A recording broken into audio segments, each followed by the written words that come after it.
شروع اللہ کے نام سے جو نہایت مہربان اور بے حد رحم والا ہے۔ آج کل پاکستانی معاشرے میں صبح شام جھوٹی سچی خبریں افواہیں چلتی ہیں کہ علامہ محسوس ہوتا ہے کہ کسی کو بھی اپنی زبان اور انگلیوں پر قابو نہیں۔ عام شہری جو پہلے خبریں پڑھتا تھا یا سنتا تھا اب سوشل میڈیا کے ذریعے خود خبریں نشر کر رہا ہے۔ اس سے جھوٹی خبروں کی تعداد کئی گنا بڑھ گئی ہے۔ بیک وقت صحافی اور قاری عموماً خبروں کے غلط یا صحیح ہونے کے حوالے سے اپنی ذمہ داری محسوس نہیں کر پاتا۔ خبر یا پوسٹ کا محض دلچسپ ہونا ہی اسے وائرل کرنے کے لیے کافی ہے۔ جھوٹی خبریں پھیلانے سے معاشرے میں انتشار، فرقہ پرستی، انتہا پسندی، بے چینی، جھوٹ اور نفرتوں میں اضافہ ہو رہا ہے۔ مستند ذرائع سے علم کے بغیر لوگ رائے کا پہاڑ بنا دیتے ہیں۔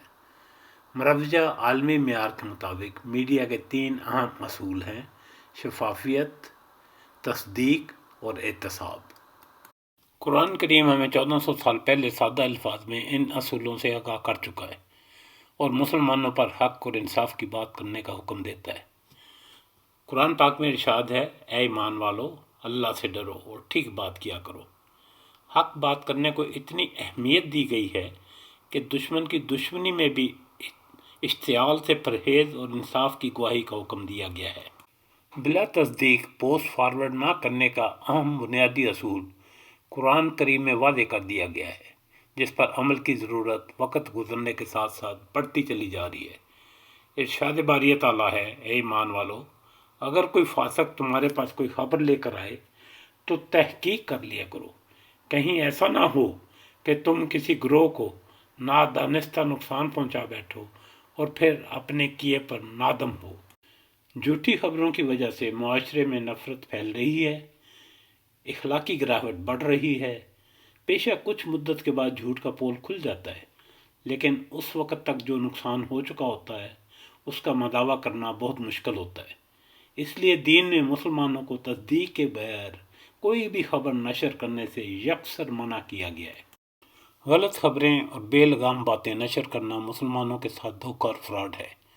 آپ صلی اللہ علیہ وسلم نے فرمایا، مسلمان وہ ہے جس کی زبان اور ہاتھ سے دیگر مسلمان محفوظ رہیں۔ اور بغیر تحقیق پوسٹ آگے بڑھانے والوں کے لیے ارشاد نبی صلی اللہ علیہ وسلم ہے، کسی انسان کے جھوٹا ہونے کے لیے اتنا ہی کافی ہے کہ وہ ہر سنی سنائی بات کو بلا تحقیق کے بیان کرتا پھرے۔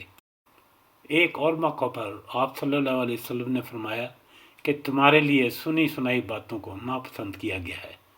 سوشل میڈیا پر پوسٹ کو فارورڈ کرنا سنی سنائی بات کو آگے بڑھانا ہی ہے۔ تو تصدیق کیسے کی جائے؟ خبر یا پوسٹ کی نوعیت اور موضوع کے حوالے سے اس کے طریقے مختلف ہو سکتے ہیں۔ مثلا گوگل یا کسی مستند ویب سائٹ پر چیک کر لیا کریں۔ کہا جا سکتا ہے کہ ہر فرد میں تو یہ اہلیت نہیں ہوتی، لیکن ہر فرد پر پوسٹ کو آگے فارورڈ کرنا بھی تو لازم نہیں ہے۔ دین میں اس کا حل سورہ نساء میں دیا گیا ہے۔ یہ لوگ جہاں کوئی اطمینان بخش یا خوفناک خبر سنتے ہیں اسے لے کر پھیلا دیتے ہیں، حالانکہ اگر یہ اسے رسول صلی اللہ علیہ وسلم اور اپنی جماعت کے ذمہ وار اصحاب تک پہنچائیں تو ایسے لوگوں کے علم آ جائے گا جو ان کے درمیان اس بات کی صلاحیت رکھتے ہیں کہ اس سے صحیح نتیجہ نکال سکے۔